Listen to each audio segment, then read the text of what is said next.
when the world has got you down. Alzheimer's sucks. It's an equal opportunity disease that chips away at everything we hold dear. And to date, there's no cure. So until there is, we continue to fight with the most powerful tool in our arsenal, love. This is Love Conquers Alls, a real and really positive podcast that takes a deep dive into everything Alzheimer's, the good, the bad, and everything in between. And now, here's your hosts, Susie Singer-Carter and Cassie Cruz. All you gotta do is sing a song.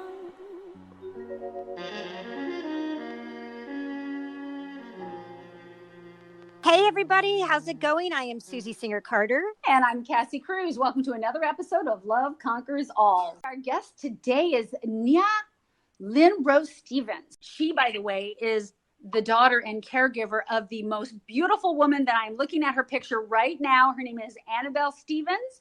And also you have a wonderful caregiver who's going to be joining us on this call as well. It's going to be Melody. And then also Charlie Stephens, who is the brother of Neeya, is going to also be joining us later on this call. We're really excited to be able to speak to a whole unit, because unity and diversity is our theme. And we have that here right now because everybody's being touched by it. And we get to talk to so many different people in those different areas. And welcome, everybody. Yes, welcome Team Annabelle. Hi. Hi, how are you? Hi, We're good. Hi Neeya, how you doing? This is Susie. Hi, Susie. I'm well. Nice to meet you. Likewise. So at the table we have Annabelle, my mama. Hi, Annabelle. Hi, how are you? Very well. Glad that you're joining us, Annabelle. Yeah, I'm glad I'm joining you too. Oh, it's so cute. Yes. And then we also have our primary caregiver with my mom. Her name is Melody, and my brother's on his way. Neeya, this is lovely, and thank you. Like Cassie said, being able to bring the whole team along is awesome because, like myself, I also was the caregiver for my mother. So I know what you're going through. And I also discovered more beautiful things that I can't even express. And I love the fact that your concentration on gratitude and loving and healing is so much part of my perspective as well. It's what I've learned through this whole process of having a mother with Alzheimer's. So tell us about you. Well, okay. I'm a personal assistant. I kind of like identify myself as a singer-songwriter who has always had a full-time job. Got it. So, yes. And so I've been working for a photographer, conservation photographer for 20 years now. An amazing experience because I get an opportunity to see the real side of what's happening to the planet through my boss's photography. Wow. I want to know what a Bodyful Mind Educator is. Okay.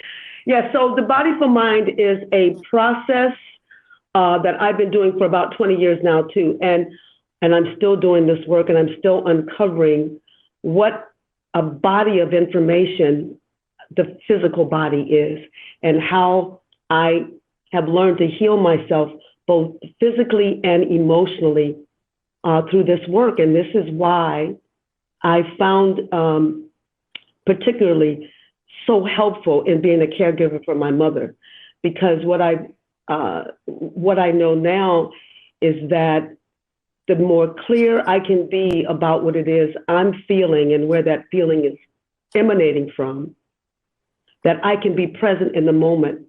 Because sometimes, I find when I get triggered by something or when I'm upset about something, it's based upon something that happened in the past. And so for me to keep myself clear and to say, okay, this is now, I know what that past feeling was connected to. How can I stay present in this moment to do the things that are important now? I can have the feeling and not suppress the feeling, allow the feeling to emerge. And then what I can really see and I feel, is this based upon what's happening now or is it something in the past? Oh, nice. And that is an invaluable asset to me as a caregiver, because when witnessing and being present with the person that brought you into this world, and seeing them in a place of like intense vulnerability, as well as how much my mother really needs me now to be present as my woman self, not the child, my woman self. Oh my God, I love you. I totally get it. I feel I had that epiphany myself, and I think that's where we need to be. We need to embrace Yes. it and not Yes. pull away from it, right? Exactly. And also, Because not feel like you have to hold yourself to being that child or daughter anymore. That you have the tables have turned. But also, you never lose being the daughter, the child. No. So I will still, my mom's in a wheelchair. I will still get in her lap and snuggle, and and wow. say, I give her kisses and loves all over the place. And then I am also her guardian, and that's okay. I embrace that too. I thought it was a loss, but it's not a loss. To perceive this as a loss in any way is to really lose the gift of the opportunity. Yes. Can you talk about that, Neeya? There's so many sides to my mother, and I realized as a child I really only saw one side of her. And the opportunity and the gift now is my mother is funny. She is so funny. I mean, we walk around this house sometimes and we are in hysterics. And I know that she's still in there. And there's so many things I know my mom still wants to share with me. I'll just give you one little quick example. Like one day I was with her and I was feeling particularly stressed and I just started to cry. And she came over to me and she said, "Come on, let's talk." I mean, just clear as a bell. She said, "Come over here, let's talk." And we sat down and she put her arms around me and she said, "Sweetheart, I know I won't be here forever." She says, "There's one thing I want you to do. I want you to become calm and I want you to be strong." Clear as a bell. I want to cry. Yeah. Yep. And because that was absolute clarity. That was absolute clarity for her to share that with you. And that's your mother sharing that great advice. Yes. And what? You know what, Neeya? That's because you let it in. You made it safe for her and you had that opening. Can I tell you something on the back end of that? I had a similar situation. And your mom sounds so much like my mom. I want to hug her. And my mom was a singer. So we use music a lot. And I want to get to that with you. But my mom, I was going through a divorce and my mom was moving in with me. And it was just the day was hectic. And my ex was being a big poop. And he left. And I was sitting on the staircase and I just started to cry. And my mom came over to me as clear as a bell and goes, "Now I want you to go into the bathroom and I want you to look in the mirror and thank God for that brain of yours and that face of yours. And I told you he's no good for you. I told you you are better. You deserve better, blah, blah, blah, blah, blah." And I'm like, "Okay, Mom, thank you." And I literally went in the kitchen to get a tissue, came back and she goes, "Oh, you're crying. What happened?" Wow. So I had her for that moment. I had Mommy for a minute. That's I got some Mommy and then she was gone. It's when you needed it, Susie. Yep. Absolutely. And these are the precious, precious moments and the opportunity. This is the gift. As challenging as this time is, this is why I'm her daughter and she's my mom, and we promised that we would be here at this time together. I know it. Yep. Oh, I love this. This just warms my heart. This is your story is what I want everyone to hear it because it's so important to lean into what's going on and gather all those gifts that you're getting. And the funny and the love and the intimacy that you have with your mom right now is beautiful. I'm going to ask Melody, but I want to ask you first, Neeya, what were the signals that you saw initially before you got Melody involved in this situation? Well, what I could internally feel myself becoming really exhausted. I started to feel like I was a bad daughter, like I couldn't do this and what's wrong with me, and I got to be stronger than this. I mean, all the little things in your head that start to just go like, yeah, you need to be doing more. And the more I sat with that, I'm like, I need help. And there's a perspective that I feel that sometimes I know I have held that I have a weakness if I need to ask for help. And yet I realize that there's the strength in asking for support. Yes, yes. So reframing what it is I needed, really reframing what it was I needed. And there's a beauty in asking for what you need and you actually get it, you know, because you have the courage to say, this is what I need, and without fear. And I love what you just said there, Neeya. You said courage, because courage is not something we talk about often. And what does courage look like? Sometimes people think courage is fighting. Courage sometimes is just being vulnerable, being able to be vulnerable enough to say, I need help. I can't do this by myself. Right. Or I'm scared, or I hate this, or I don't know what's going on. You know what? Let's take a quick break. Get this out of the way, and talk about some great sponsors, and then we'll be back in 1 second, because this is so great. Hey everybody, you're listening to Love Conquers All's podcast, and we're talking to Neeyah Stephens. So sometimes the responsibility falls heavily onto one person, if not all. And it sounds like you are very lucky and on the same page with your sibling, your brother Charlie. Yeah. And is Charlie there with us now? Yes, he is. Hey, Charlie, welcome. Hey, I have a question. This is Cassie. I have a question for you. What was the first sign? How did you guys discover this? What were the pain points in that? Could you discuss that? The first time I really noticed it was a few years back. She had started, forgetting certain things to do. You had experience with your mother-in-law already, so you were kind of tuned into the manifestations of Alzheimer's, and so you saw some of the patterns already. Yes, once a month or every 2 weeks, I would come and clean the house for my mom and dad. Because the cleaning lady that she had before, my mom wasn't too happy with it. Right. Well, nobody's going to clean like her. And if she's not remembering to do it. That's so true. As the process of going to cleaning the house, I could see each day or each week that, they weren't going to be able to actually take care and do things for themselves anymore. Charlie, I just want to say how much I champion you and your family and what you're doing. I'm just grateful that there are people like you. I'm so glad that we're talking to your whole family. And, this is the microcosmic universe right here of how what we're talking about love conquers all, because we know that there's not a cure now. But with a lot of love, we can get through it together and face it together. Because if we ignore it and deny it, it doesn't mean it goes away. It just means it's more uncomfortable for everybody. No, and talking about it like this is so important, because I felt like when I first was experiencing this and getting onto this journey, that no one else had this journey. There was a part of me that was ashamed and embarrassed, and if my mom was agitated, I would be embarrassed. I would make excuses for her until I realized that there was actually wonderful people in the world that went, "Oh, your mom's amazing. Oh yeah, I know she has Alzheimer's, but I love her." Yeah, for sure. You can't turn your back on them. You have to understand. And for some people, it's harder for them to understand just what is going on.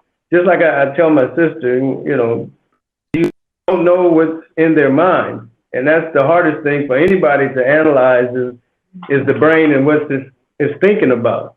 If we could put something on her head that could tell you what her thoughts are, then that would be wonderful. But, some mornings she wake up and I had the pleasant, "Hi, Mom, how you doing? How you doing?" And before you know it, man, it goes the curse word. Yep. I'm with you there. My mom was the big F, never said the F word before, and then she was F-bombing left and right. Oh man, you should come on. I'm going to record it. I'm going to get a recording. You should hear my mom, boy. Oh, she's got some more colorful language, huh, Mom? Oh, my mom. Oh yeah. Yes. Oh yes. yeah. Oh yeah. Oh, it's amazing. And also It is. my mom became like, my mom had more game than I ever had in my life. Like, and like literally, like if there's a man, she's like, get out of my way. Oh my, hysterical. That is so funny. Yeah, Oh, and that I happens kid you too. not. My mom would be like, I love you. You're the best daughter in the world. Get the hell out of my way. I have a question I have to ask Melody if I can. I want to say that I know how hard it is for the family. And I just want to say, Melody, thank you for being a great caregiver and augmenting and being that person that becomes part of the family. How is that for you? And is this your profession for just this family, or is this something that you've been doing for a I have living? personally been a caregiver since I was 10 years old. Oh my goodness gracious. Okay, I'm Melody. I'm bowing to you. You can't see me, but I'm bowing. Wow. I say that because my grandfather had Alzheimer's for 20 years before he passed away. Wow. Oh And man. that's how we were introduced That's a long time. to the disease. This was back in like the early 90s where it was kind of hush-hush and a lot of people didn't talk about it and they just said, oh, it's just old age. But my family, we kind of figured it was something more than that. I have a huge family. My grandparents had about 15 children.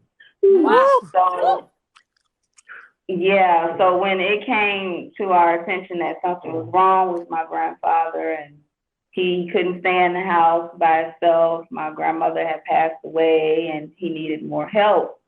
I mean, it was no problem for us to help because with 14 kids and 30-something grandchildren and 20-something great-grandkids, you shouldn't need, you would think, Melody, right? you had a city. But, Yeah. but I'm going to say, you said the operative word there. You said you would think. To this day, it's amazing how two people can have 14 kids, but when it was time to take care of your parents, you can count the children that would help on one hand. Yep. So common. Why do you think that is? Do you have an insight on that?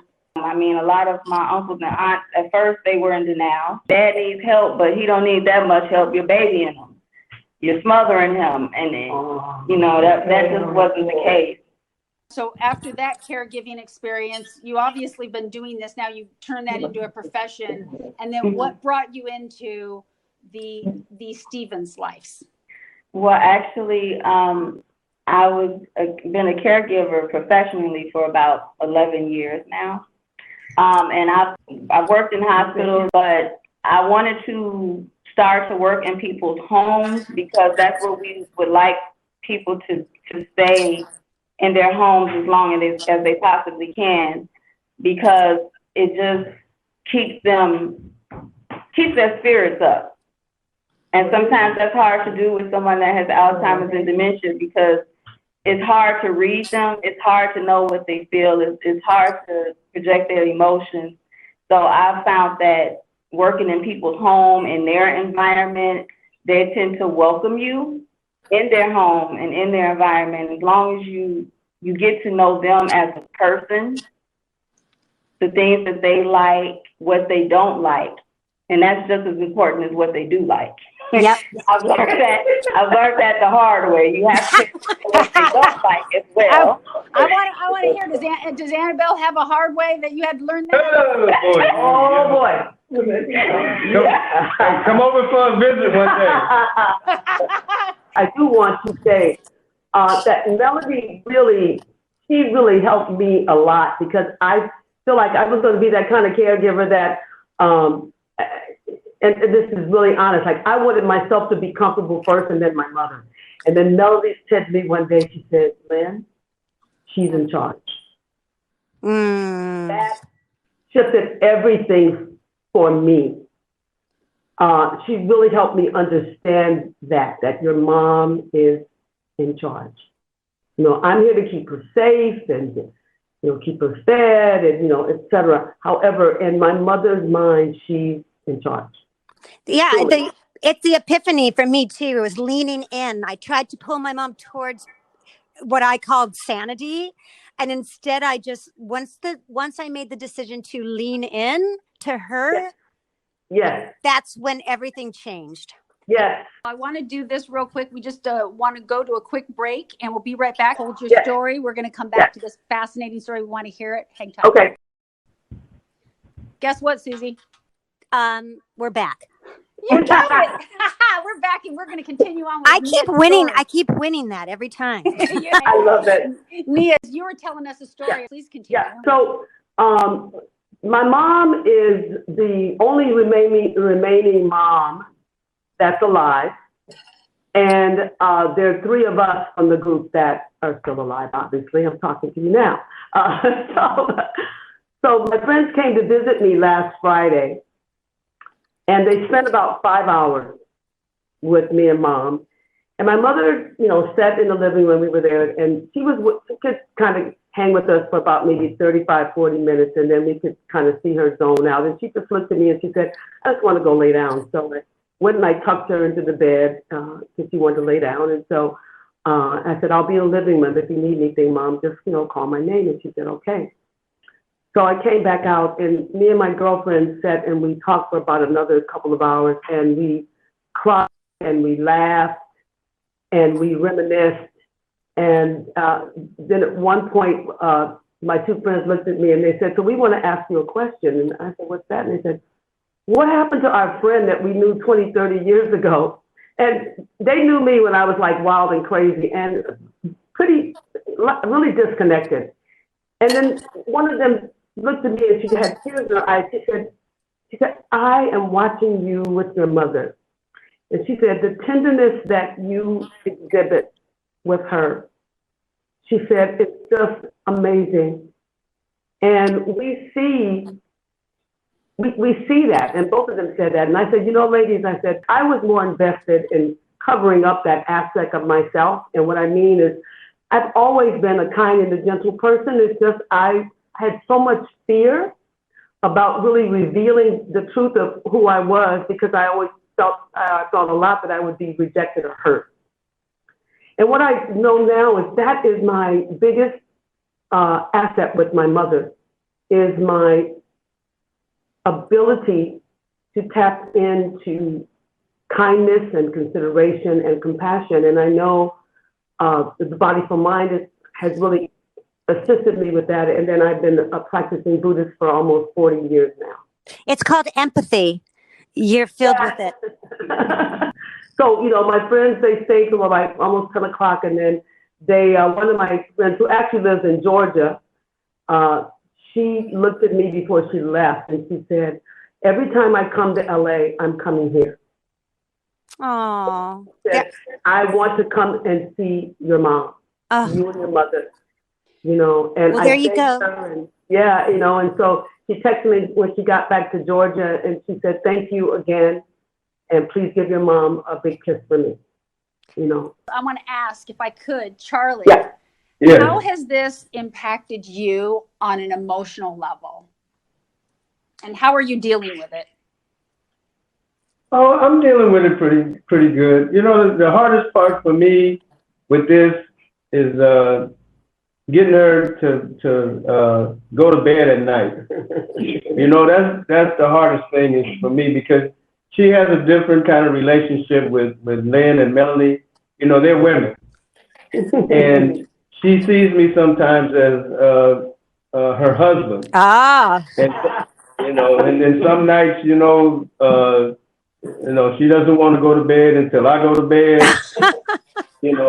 That's the hardest part of the day when I'm staying here with her, is the night. That happened to my ex-boyfriend's grandma as well, that she believed that was her husband, and there was and we didn't want to convince her of anything else. So, we just had to gently walk that tightrope, because it's a rough place to be, but we also didn't want to disturb. We wanted to continue to love.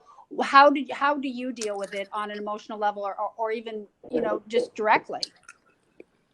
I kind of accept it. I understand. With me, I understand her mind. And sometimes the way she's thinking, I don't try and alter it. I try and she thinks I'm her husband, and I try and have conversation with her, to help her understand. But then sometimes I'll correct her and I'll tell her, Mom, I'm your son. You know, I'm not your husband. And how does that go when you do that? Which one is easier? That kind of doesn't go too well. So did you? The language will start up again. And, you know, we'll go from there. But my main thing is my family helps me out. You know, my wife, she calls. My daughters, I have 3 daughters, and they call. And they you know, talking to them helps level things out. But the main thing with me, I understand that I can't want things for my mother more than I want for myself. You know, I know my mom has a disease, but I can't correct it. Right. So I have to understand it. And that's where sometimes people get into it and they want to change what's in their minds, and you can't do that. Yeah. When my mom first got Alzheimer's, I thought, we're so close. She's my best friend. I'm going to talk her out of it. I literally thought I was going to talk her out of it. And I could, and I tried, believe me, every which way.